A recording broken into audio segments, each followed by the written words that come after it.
Reciban todos ustedes un cordial saludo. Siguiendo con nuestra sesión de actualización jurídica, hoy analizaremos el caso de Ropes Ribalda y otros contra España, en donde se dieron dos demandas. La primera se interpuso el 28 de diciembre del 2012 y la otra se interpuso el 23 de enero del 2013. El caso de fondo se encuentra en la alegación de la vulneración del derecho a la intimidad de los trabajadores en un establecimiento mediante la instalación de cámaras de seguridad. Para ello, para ahondar más sobre el tema, tenemos invitadas especialistas en temas de derechos humanos. Demos pase a la abogada Castillo Valverde Paola y vamos a hacerle la pregunta en sí. Háblenos del derecho a la privacidad y su uso como prueba. Buenas tardes, doctora, adelante. Buenas tardes, muchas gracias. Respecto a la primera pregunta de qué implica el derecho a la privacidad, este es conocido por el Tribunal Europeo como el derecho a la vida privada, que va a ser el conjunto de hechos y situaciones de la vida propia que pertenecen al ser humano con una reserva no divulgable. El caso nos convoca a hablar del derecho a la vida privada regulado en el artículo 8 del Convenio para la Protección de los Derechos Humanos y las Libertades Fundamentales en el ámbito laboral. En resumidas cuentas, en el caso existió dos derechos en colisión. Por un lado, el derecho de los demandantes al respeto hacia sus vidas privadas y por el otro, al interés del empleador a proteger sus derechos organizacionales y de gestión referidos al derecho de propiedad a través de la instalación de un sistema de videovigilancia. Un sistema de videovigilancia es un banco de datos personales, pues tanto la imagen como la voz de determinada persona va a constituir datos de carácter personal. Y respecto a la segunda pregunta de si la videovigilancia oculta podría ser considerada como medios de prueba, en este caso el tribunal señala que no puede ser un organismo que determine la legitimidad o no de la videovigilancia oculta, ya que si lo hace se convertiría en un cuarto órgano jurisdiccional, además que intervendría en la jurisdicción interna, lo que no le está permitido. Más bien delimita que la cuestión principal debe de versar sobre la equidad o justicia del procedimiento jurisdiccional a nivel nacional en su conjunto, incluida la forma en que se tomaron las pruebas.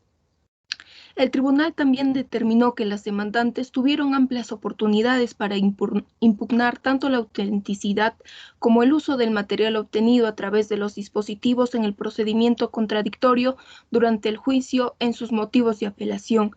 Además, resaltó que las grabaciones impugnadas no fueron los únicos medios de prueba en los que se basó el Tribunal Nacional como fundamento de las sentencias que declararon los despidos injustos, ya que se basaron en las declaraciones de otras compañías implicadas en robo, de las declaraciones del director del sindicato y del representante legal de la empresa.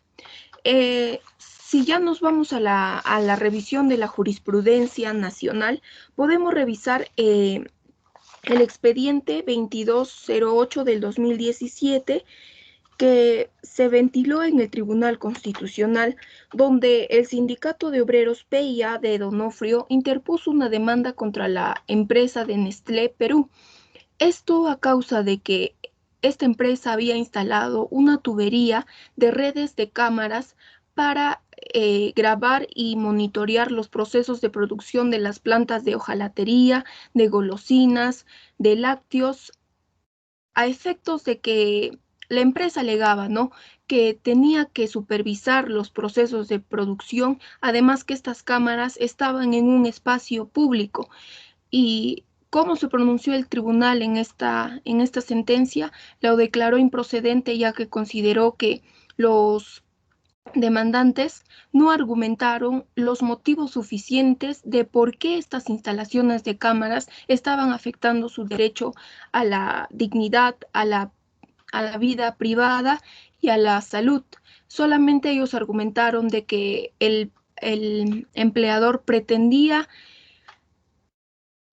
controlarlos todo el día en la jornada laboral y que esto afectaría su salud, ya que los perturbaría. Y bueno, eso es toda mi intervención por el momento. Muchas gracias, doctora. Muy detallada la explicación que da. Bueno, para la siguiente pregunta, hemos invitado también a la doctora Yaxi Rondantuya.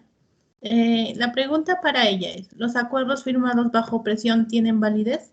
¿Estas infringen algún derecho? Buen día, doctora. Adelante. Muy buenas tardes con todos. Bueno, en el caso en mención y respecto al interrogante,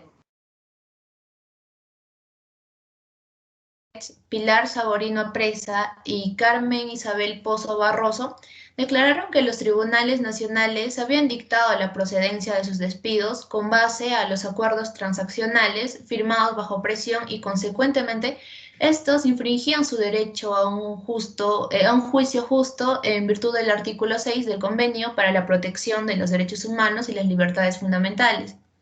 Enfocándome un poco más en el caso en concreto, el día 25 y 29 de junio del año 2006, las demandantes, que habían sido ya mencionadas anteriormente, fueron despedidas por motivos disciplinares, debido a que éstas habían sido sorprendidas ayudando a sus compañeros y también a algunos clientes a robar objetos y habían hecho lo mismo en beneficio de ellas. De acuerdo con el empleador, las cámaras de seguridad habían sorprendido a la tercera demandante escaneando artículos de las cestas de compra de clientes y compañeros, y posteriormente esta anulaba los recibos. En cuanto a las demandantes cuarta y quinta, las cámaras de seguridad las sorprendieron robando productos con ayuda de algunos compañeros. Los días que se produjo el despido, estas tres demandantes firmaron un acuerdo transaccional mediante el cual se comprometieron a no interponer procesos judiciales contra el empleador por despido improcedente, mientras que el empleador se comprometía a no presentar cargos criminales contra ellas por robo. En las reuniones estaban presentes al menos un delegado sindical y un representante de la empresa.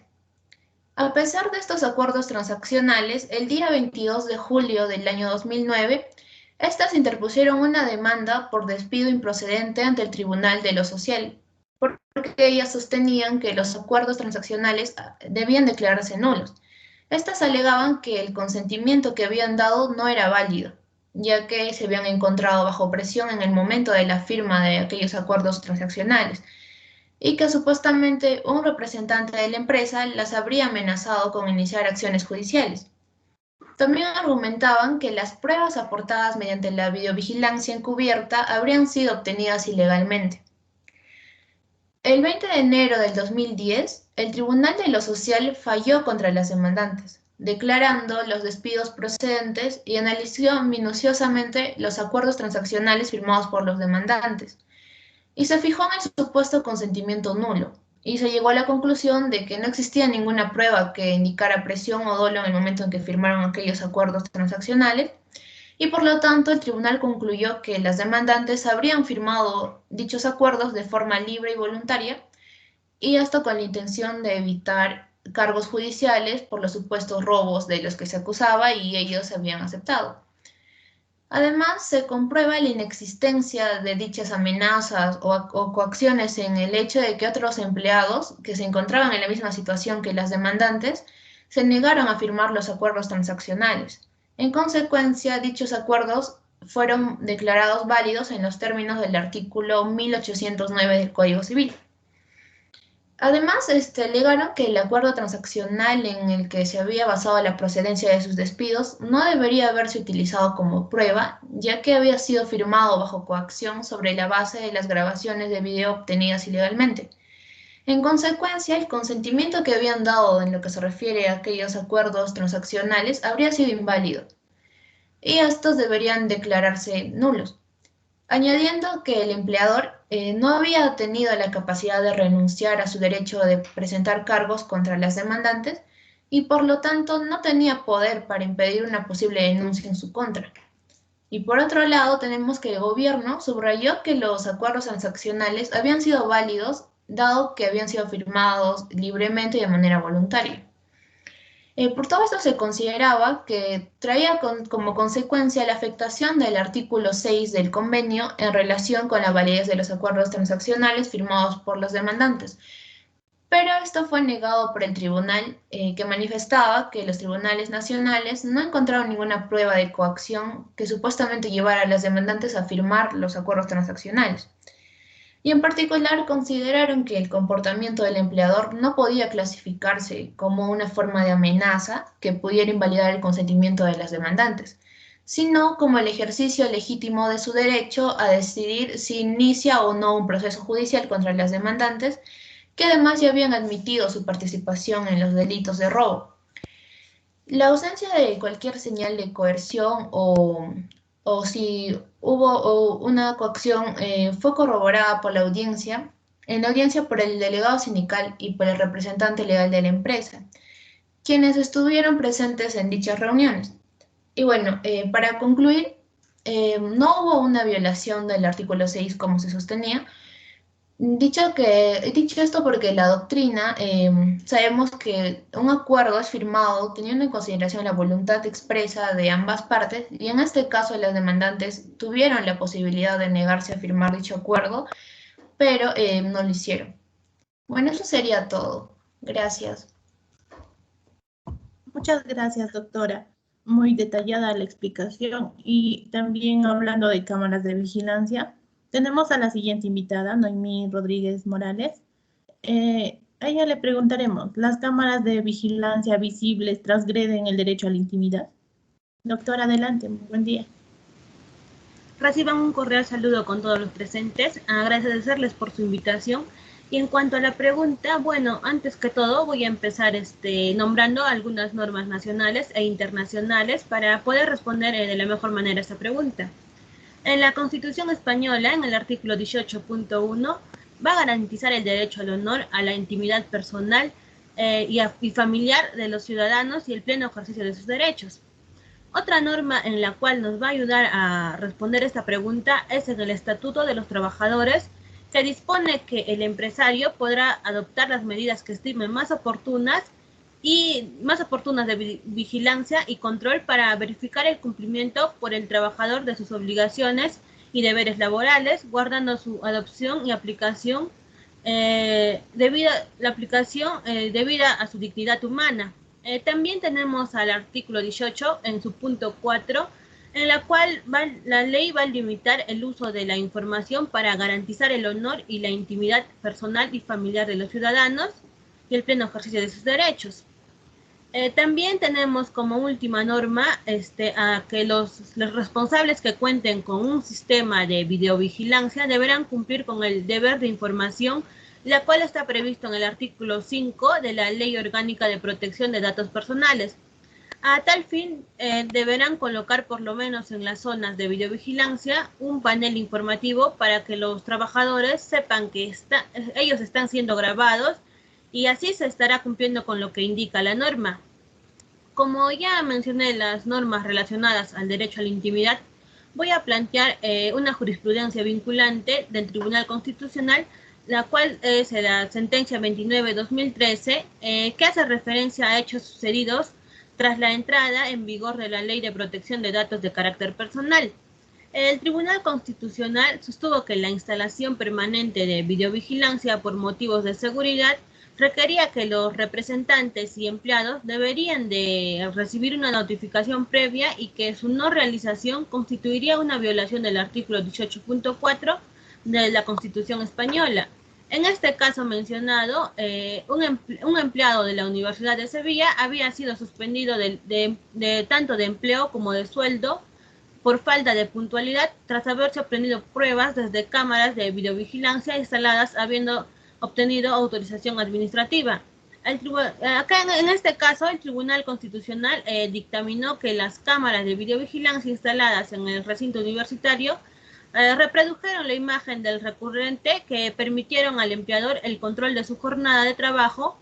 La Universidad de Sevilla era la propietaria de las cámaras y fue esta misma entidad la que utilizó las grabaciones, convirtiéndose en responsable por el procesado de los datos de enjuiciamiento sin haberles informado con anterioridad de la existencia de este sistema de videovigilancia.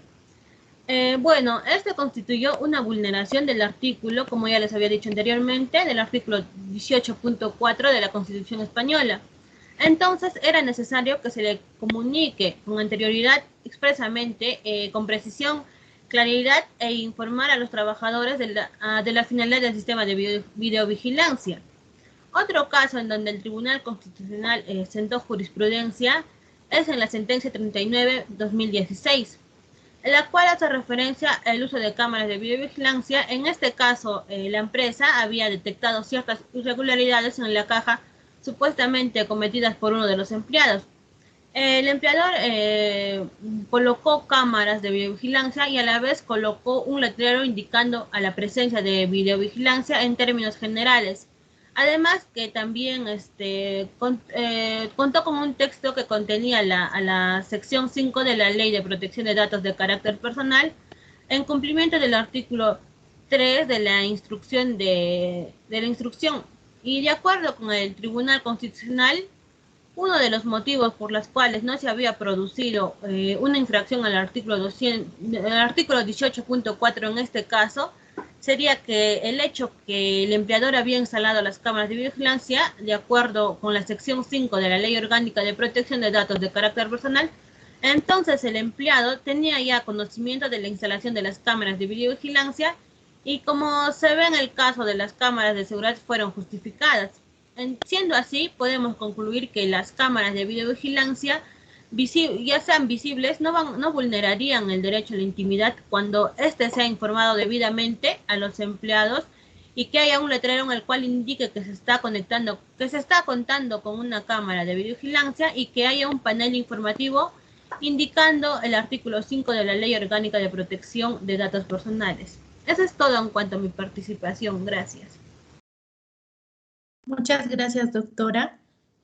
Muy bien, para seguir con la entrevista, tenemos a Delis Córdoba Luna y la pregunta para ella es: ¿las cámaras de vigilancia ocultas transgreden el derecho a la intimidad y la dignidad humana? Adelante, doctora, buen día. Muchas gracias y buen día y un saludo a todas las doctoras que se encuentran presentes.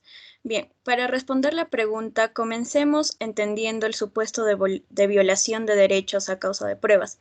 En un fallo peruano del expediente número 00655/2010, el Tribunal Constitucional considera que la prueba prohibida es un derecho que garantiza que el medio probatorio obtenido con vulneración de algún derecho fundamental sea excluido en cualquier clase de proceso.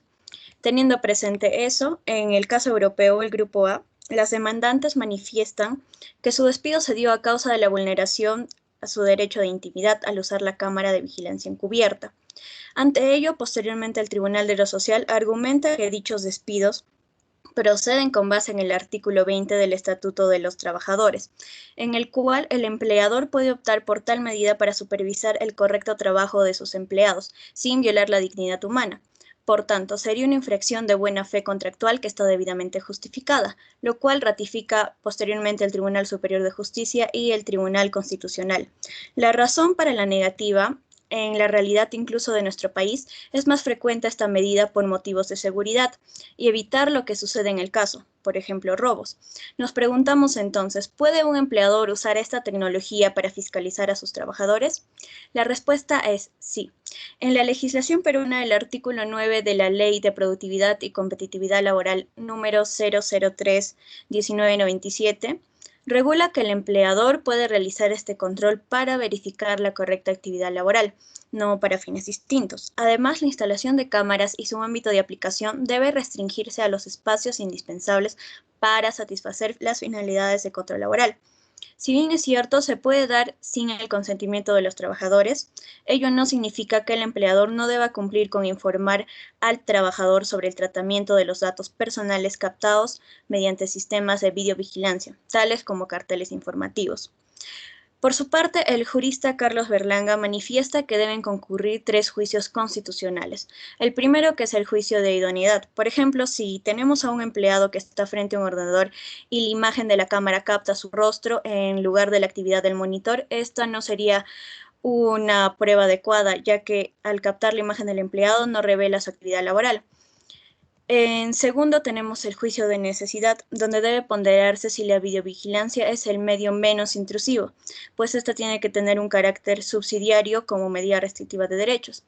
Y por último tenemos el juicio de proporcionalidad. Por ejemplo, es proporcional colocar una cámara que grabe las manos de una cajera a fin de ver si ésta pudo hurtar dinero de la caja registradora, pero no lo es, en cambio, videovigilar a alguien en una oficina personal. Eso sería todo. Muchas gracias. Muchas gracias, doctora. Y reiterar también el agradecimiento a las demás doctoras que nos acompañaron esta vez. Agradecer a todos nuestros seguidores por lo que nos siguen. Esto fue Actualización Jurídica. Nos vemos la próxima con más novedades en temas de derechos humanos. No se olviden de seguirnos. Muchas gracias.